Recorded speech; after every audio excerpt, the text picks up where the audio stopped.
இனிமே கண்ணை மூடிட்டு கடலை எண்ணெய் வாங்கலாம். ஏன்னா மந்த்ரா கடலை எண்ணெய் இதயத்தின் தயாரிப்பு.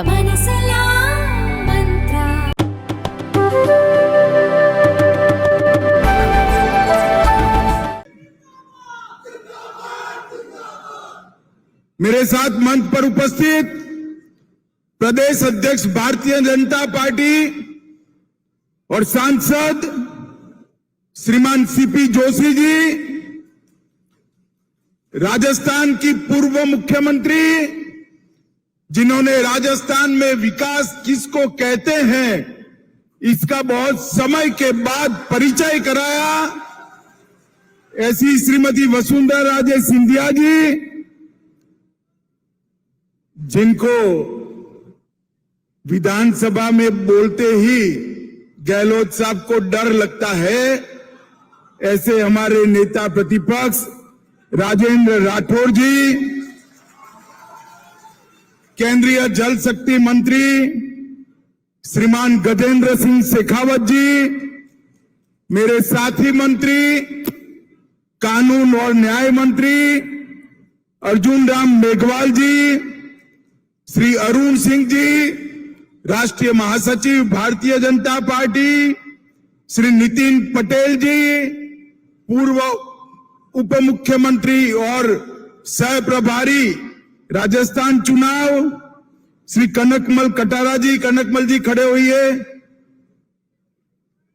कनकमल कटारा जी, अर्जुन लाल मीणा जी, सुश्री दिया कुमारी जी, और आज यहां वागड़ और मेवाड़ से आए हुए मेरे प्यारे भाइयों बहनों माताओं और मेरे हृदय के साथ बचे हुए मेरे सभी आदिवासी भाइयों बहनों को मेरा नमस्कार प्रणाम। आज बाणेश्वर धाम की इस धरती पर,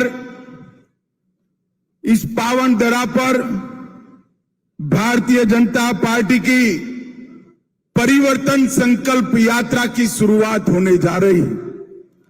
डूंगरपुर की धरती हमेशा से देशभक्तों की भूमि रही है। यही राजस्थान के, यही गुजरात के आदिवासी भाइयों ने महाराणा प्रताप के साथ रहकर सालों तक युद्ध कर मुगलों की सेना के दांत खट्टे करने का काम यही भूमि के सपूतों ने किया था। ये भूमि महाराणा प्रताप, बापा रावल, राणा सांगा और महाराणा कुंभा की भूमि है। यहां पर कहरल माता का मंदिर, सालेश्वर मंदिर, बोरेश्वर महादेव, घोरेश्वर मंदिर, भुवनेश्वर महादेव का मंदिर और माई त्रिपुरा सुंदरी के मंदिर से हमेशा हमें आशीर्वाद प्राप्त होते हैं। मित्रों, आज मैं यहां आया हूं तब गोविंद गुरु जी को भी मन के साथ श्रद्धांजलि देना चाहता हूं, जिन्होंने अंग्रेजों के खिलाफ सारे आदिवासी भाइयों को एकत्रित करने का काम किया था। मित्रों, आज ये परिवर्तन यात्रा का दूसरी यात्रा यहां से निकल रही है। यह यात्रा भारतीय जनता पार्टी की जो निकल रही है वो 19 दिन घूमेगी, लगभग 2500 किलोमीटर घूमेगी, 52 विधानसभाओं में संपर्क करेगी, 156 जगह पे छोटी सभाएं, 52 जगह पे सभाएं और 54 जगह पे बड़ी सभाएं कर पूरे राजस्थान में परिवर्तन का संकल्प करने का काम करेगी। मैं आपको बताने आया हूं मित्रों, ये परिवर्तन यात्रा जब समाप्त होगी उस वक्त गहलोत सरकार का जाने का निश्चय हो चुका होगा। माताओं, भाइयों, बहनों, आज मैं यहां आया हूं तब अशोक गहलोत जी को कुछ सवाल सबसे पहले पूछना चाहता हूं। अशोक गहलोत जी, आप पहले राजस्थान की जनता को बताइए, 10 साल तक केंद्र में यूपीए की सरकार थी, सोनिया मनमोहन की सरकार थी। यूपीए सरकार ने, कांग्रेस सरकार ने राजस्थान की जनता को क्या दिया? जरा इसका हिसाब दीजिए। भोले बनकर इधर उधर की बात मत करिए। माताओं, भाइयों, बहनों, हिसाब देना चाहिए या नहीं देना चाहिए? जोर से बोलिए, देना चाहिए या नहीं देना चाहिए? वो नहीं देंगे। मगर गहलोत जी, मैं तो बनिया का बेटा हूं, हिसाब लेकर आया हूं साथ में। आप नहीं बताओगे, मैं बता देता हूं। 10 साल यूपीए की सरकार चली, सोनिया मनमोहन कांग्रेस की सरकार चली। आपने सिर्फ 1,60,000 करोड़ रुपया कांग्रेस सरकार ने राजस्थान को दिया। कितना दिया भाई, बोलो तो जरा। 1,60,000, मेरे साथ बोलो, याद रहना चाहिए कितना। और नरेंद्र मोदी जी ने उनके 10 साल के 1,60,000 के सामने 9 साल में 8,71,000 करोड़ रुपया राजस्थान की जनता को दिया है। ये बात आपने राजस्थान की जनता को इसका हिसाब दीजिए। आपकी केंद्र में सरकार थी कांग्रेस पार्टी की, क्यों अन्याय किया राजस्थान को? इसके अलावा 57,000 करोड़ रुपया हमने रेलवे के लिए दिया, 43,000 करोड़ रुपया रोड के लिए दिया, 6,000 करोड़ रुपया कोटा में नए एयरपोर्ट के लिए दिया। उड़ान के तहत बीकानेर, जैसलमेर, किशनगढ़ हवाई अड्डा बनाया, 23 नए मेडिकल कॉलेज बनाए, बीकानेर में 1,000 मेगावाट का सौर पार्क बनाया, जैसलमेर में 800 मेगावाट का सौर पार्क बनाया। और मित्रों, यहां मेरे आदिवासी भाई बहन बैठे हैं, मैं आपको बताना चाहता हूं कि हमने राजस्थान के हर किसान को, 80 लाख किसानों को 16,000 करोड़ रुपया सीधा उनके बैंक अकाउंट में डालने का काम नरेंद्र मोदी जी ने किया। हमारे गजेंद्र जी बैठे हैं, 1,10,00,000 घरों में कनेक्शन जाने वाला है। इसमें से 43 लाख घरों में नल से जल का कनेक्शन समाप्त कर दिया है। बाकी जो रह गए हैं उनको भी ये अशोक गहलोत सरकार अंदर गपले घोटाले कर रही। पैसा मोदी जी भेज रहे हैं, वो खा जा रही। मगर जैसे ही सरकार बदलेगी, भाजपा सरकार आप बनाओगे, बाकी सारे कनेक्शन भी हम तुरंत ही समाप्त कर देंगे। लगभग 1.25 लाख लाभार्थियों को 5 लाख तक का पूरा स्वास्थ्य का खर्चा भारतीय जनता पार्टी की मोदी सरकार दे रही है। 86 लाख गरीबों के घर में शौचालय बनाने का काम हमारे नेता नरेंद्र मोदी जी ने किया है। 1 करोड़ कार्ड और 4.25 करोड़ लोगों को प्रति माह, प्रति व्यक्ति 5 किलो अनाज फ्री ऑफ कॉस्ट मिल रहा है। भाई वागड़ वालों, बताओ, दोनों कोरोना के टीके लगे हैं या नहीं लगे हैं? अरे जोर से बोलो, लगे हैं या नहीं लगे हैं? एक पैसा देना पड़ा है क्या? तो मोदी जी के लिए ताली बजाओ। उन्होंने पूरे राजस्थान को कोरोना से मुक्त करने का काम किया। लगभग 5 लाख बहनों को उज्ज्वला योजना दिया, 18 लाख गरीबों को घर देने का काम किया। गहलोत जी, मैंने तो भारतीय जनता पार्टी के 9 साल का रिपोर्ट कार्ड रख दिया। ये तो कुछ नहीं है, 10% बताया है। मगर आप में हिम्मत है तो जयपुर में सार्वजनिक प्रेस वार्ता कर 5 साल में आपने घपले, घोटाले, भ्रष्टाचार और तुष्टीकरण के अलावे क्या किया, इसका हिसाब राजस्थान की जनता को दीजिए। देना चाहिए या नहीं देना चाहिए? जोर से बोलो, देना चाहिए या नहीं देना चाहिए? ये नहीं देंगे, क्योंकि इन्होंने 5 साल में घपले, घोटाले, भ्रष्टाचार और तुष्टीकरण के अलावे कुछ नहीं किया है। माताओं, भाइयों, बहनों, यूपीए की सरकार थी, 10 साल तक चली। 10 साल में 12 लाख करोड़ के घपले, घोटाले, भ्रष्टाचार करे। अब मोदी जी की सरकार 9 साल से चल रही है। आज भ्रष्टाचार छोड़ो, मोदी जी पर हमारे विरोधी भी भ्रष्टाचार का आरोप नहीं लगा सकते हैं, नहीं लगा सकते। मगर अब चुनाव आया है, यूपीए पर 12 लाख करोड़ का ठप्पा लगा है, भ्रष्टाचार लगा है, और साथ में मन में अहंकार है कि हमारे बिना देश में काम कौन कर सकता है, राज कौन कर सकता है। उनका यह अहंकार है, घमंड है कि देश में राज केवल और केवल गांधी परिवार कर सकता है। और मोदी जी तो गरीब मां के पेट से जन्मा हुआ चाय बेचने वाले का गरीब बेटा है। भाई, ये लोग सहन नहीं कर सकते।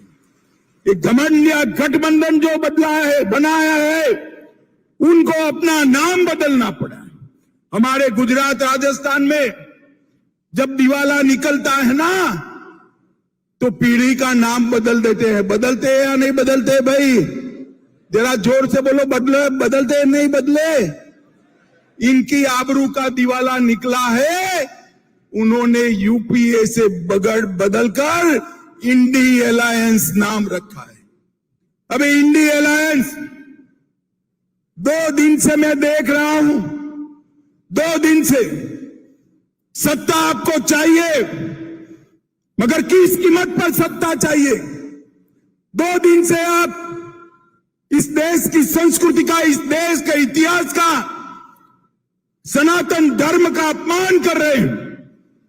इंडी अलायंस के 2 प्रमुख दल, डीएमके और कांग्रेस पार्टी, इनके बड़े नेता, एक वित्त मंत्री का बेटा और एक मुख्यमंत्री का बेटा, वो कह रहे हैं सनातन धर्म को समाप्त कर देना चाहिए।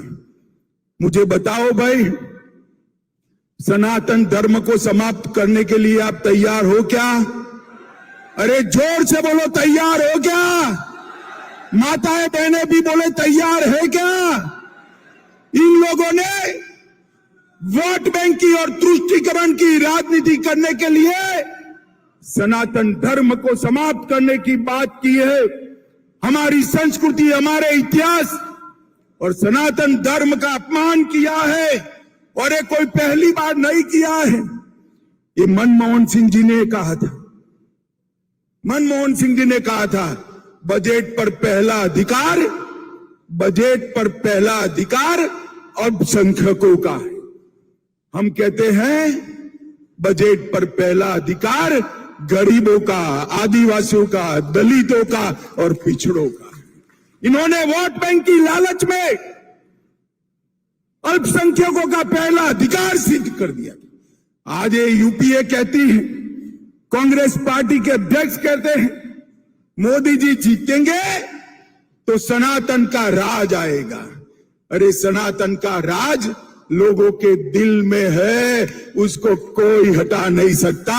और मोदी जी ने कहा है, यह देश भारत के संविधान के आधार पर चलेगा, भारत के संविधान के आधार पर चलेगा। माताओं, भाइयों, बहनों, इन्होंने कहा, उनके एक राजकुमार है राहुल बाबा, जानते हो ना राहुल बाबा, जानते हो ना? उन्होंने कहा, ध्यान से सुनिएगा, हिसाब मांगना है राहुल बाबा का। उन्होंने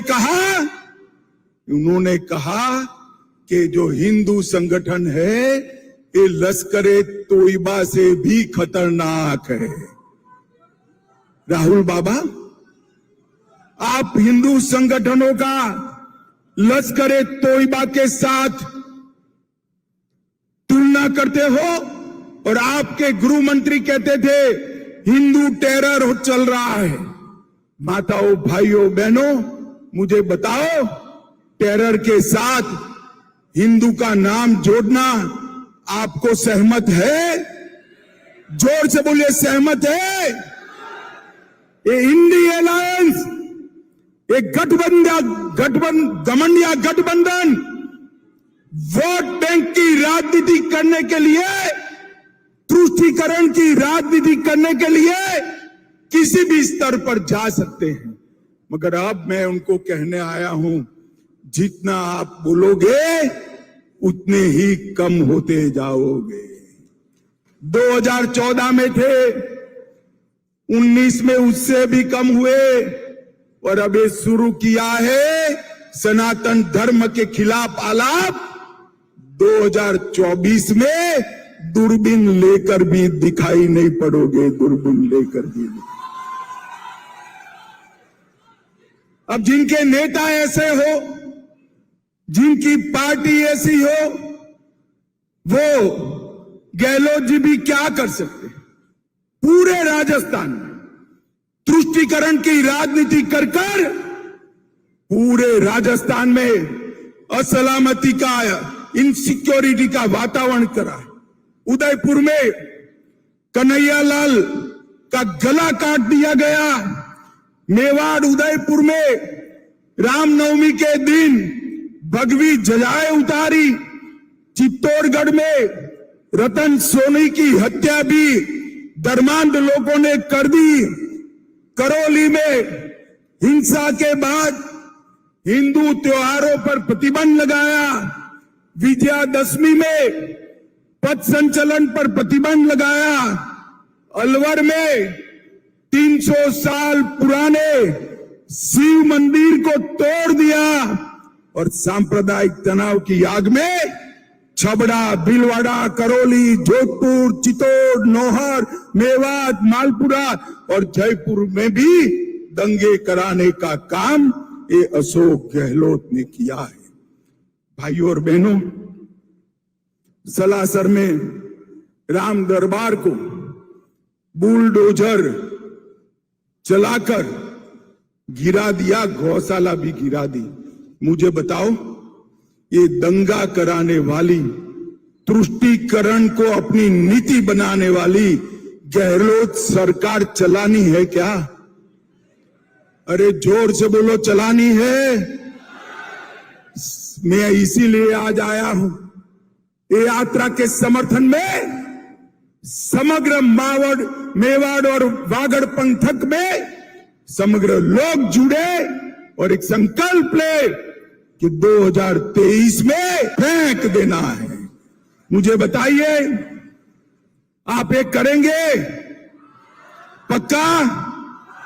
राजस्थान के तो मैं भारतीय जनता पार्टी की ओर से बहुत बहुत धन्यवाद और साधुवाद देना चाहता हूं। 14 में हम आए 55% वोटों के साथ, 25 की 25 सीटें आपने मोदी जी को दे दी। 19 में हम आए 61% वोट और 25 की 25 सीटें मोदी जी को दे दी। अब 24 में चुनाव है भाई, राजस्थान क्या करेगा? 25 की 25 सीटें देंगे क्या? पक्का देंगे? जोर से बोलो, पक्का देंगे? मगर उसके पहले एक चुनाव है, 2023 में विधानसभा का चुनाव है। जब तक आप विधानसभा में अशोक गहलोत का सुपड़ा साफ नहीं करते हो, तब राजस्थान का भला नहीं होगा। मुझे बताओ, गहलोत सरकार हटाओगे? जोर से बोलो, गहलोत सरकार हटाओगे? माताओं, भाइयों, बहनों, मोदी जी ने मैं जो आगे बताया, ढेर सारी योजनाएं लॉन्च की 20 सालों में। गुजरात और देश में मिलकर ढेर सारी योजनाएं लॉन्च की, 60 करोड़ गरीबों का भला किया। और कांग्रेस पार्टी ने क्या किया? उन्होंने इस 20 साल में राहुल गांधी को 20 बार लॉन्च करा और 20 बार राहुल गांधी का लॉन्चिंग फेल हो गया। माताओं, भाइयों, बहनों, ये कभी जनता का विकास नहीं कर सकते। मैं आज यहां बताने आया हूं कि अशोक गहलोत की सरकार आकंठ भ्रष्टाचार में डूबी हुई सरकार है। अशोक गहलोत की सरकार महिला सुरक्षा में विफल सरकार है। लगभग हर रोज महिलाओं के साथ बदसलूकी के 19 मामले आ रहे हैं और बलात्कार के मामलों में पूरे देश में 22% केवल और केवल राजस्थान के मामले हैं। माताओं, भाइयों, बहनों, अशोक गहलोत जी हिंसा को भी नहीं रोक सकते, दंगों को भी नहीं रोक सकते। और आजकल उनको एक तकलीफ हो गई, कोई भी लाल कपड़े पहनकर आता है, कोई भी लाल कपड़े पहनकर आता है, उनको लाल कपड़े की जगह लाल डायरी ही दिखाई पड़ती है। आपको मालूम है ना लाल डायरी क्या है? मालूम है या नहीं है? मैं फिर से बता देता हूं, ये लाल डायरी के अंदर अशोक गहलोत के सैकड़ों करोड़ के भ्रष्टाचार का कच्चा चिट्ठा है। और ये लाल डायरी गहलोत जी हमने नहीं दी है, आपकी सरकार के मंत्री ने ही एक लाल डायरी दी है। वो लाल डायरी में खनन विभाग के 66,000 करोड़ के घपले का जिक्र है, खनन पट्टे के 1,000 करोड़ के भ्रष्टाचार का जिक्र है, उदय सागर झील के 2,000 करोड़ के भ्रष्टाचार का जिक्र है, शिक्षा मंत्री के शिक्षकों की ट्रांसफर में भ्रष्टाचार का जिक्र है, सचिवालय में अलमारी में से 2 करोड़ 31 लाख रुपया और 1 किलो सोना निकला, इसका जिक्र है, काली सिंह बांध के करोड़ों रुपए के भ्रष्टाचार का जिक्र है और गरीबों के गेहूं चावल में भ्रष्टाचार का जिक्र है। माताओं, भाइयों, बहनों, जिस अशोक गहलोत ने इतने भ्रष्टाचार किए हैं, उसको चुनना चाहिए क्या? कांग्रेस को चुनना चाहिए क्या? एक ही विकल्प है, मोदी जी के नेतृत्व में भारतीय जनता पार्टी की सरकार बनाना। और ये गहलोत साहब जो है ना, ये जादूगर, अच्छी अच्छी चीजें गुम कर देते। मैंने बचपन में कई जादू देखे हैं, कोई रुमाल गुम कर देता था, कोई टोपी गुम कर देता था, कोई कलम गुम कर देता। राजस्थान में से अशोक गहलोत ने पूरी बिजली ही गुम कर दी। बोलिए, गुम हुई है या नहीं हुई बिजली? तो जादूगर साहब ने सारी स्वास्थ्य सेवाओं को गुम कर दिया, युवाओं की रोजगारी को गुम कर दिया और महिलाओं की सुरक्षा को भी ये जादूगर अशोक गहलोत ने गुम करने का काम किया है। हमें खेल करने वाले जादूगर का काम नहीं है, लोगों के जीवन में परिवर्तन लाने वाले अच्छे मुख्यमंत्री का काम है।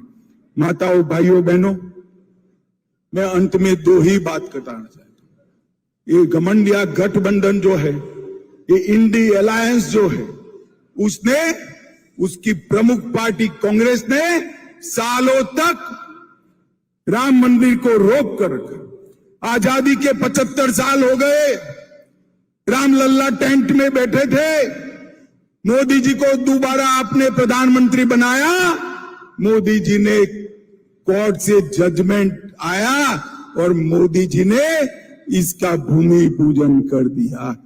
और मैं आज आपको कहने आया हूं जनवरी महीने में, जरा ध्यान से सुनो युवाओं, जोश संभाल कर रखो, जनवरी महीने में वही भूमि पर जहां प्रभु श्री राम का जन्म हुआ था, वहीं भव्य राम मंदिर बनने वाला है। ये घमंडिया गठबंधन रोक नहीं सकता। इंडिया अलायंस कांग्रेस उसको रोक नहीं सकते। अरे बहुत रोक लिया आपने, जितना रोकना था वो रोक लिया। अब नरेंद्र मोदी जी का राज है, आप इसको रोक नहीं सकते। माताओं, बहनों, भाइयों, मुझे बताओ, ये कश्मीर हमारा है या नहीं है? जोर से बोलो, है या नहीं है? धारा 370 जानी चाहिए थी या नहीं जानी चाहिए थी? एक कांग्रेस सरकार, ये इंडिया अलायंस, एक घमंडिया गठबंधन धारा 370 को बचाए हुए थी। आपने 25 की 25 सीटें दी, मोदी जी फिर से प्रधानमंत्री बने। 5 अगस्त 2019 को मोदी जी ने धारा 370 को समाप्त कर कर कश्मीर को हमेशा के लिए भारत के साथ जोड़ा। मोदी जी ने देश को सुरक्षित किया है। देश के अर्थतंत्र को 11वें नंबर से 5वें नंबर पहुंचाकर अर्थतंत्र का फायदा गरीब व्यक्ति तक पहुंचा है। और यहां पर ये जो सरकार है, ये मोदी जी को काम नहीं करने दे रही। आप मुझे बताओ, मोदी जी का साथ दे ऐसी भाजपा सरकार लाओगे क्या? जोर से सारे लोग बोले, भाजपा सरकार लाओगे? डबल इंजन सरकार बनाओगे? अशोक गहलोत सरकार उखाड़ फेंकोगे? मोदी जी को फिर से प्रधानमंत्री बनाओगे? तो मेरे साथ दोनों हाथ उठाइए, उठाइए दोनों हाथ, विजय के संकल्प की मुट्ठी बीचे और प्रचंड आवाज से बोलिए, भारत माता की जय, भारत माता की जय, भारत माता की जय। वंदे मातरम, वंदे मातरम, वंदे मातरम।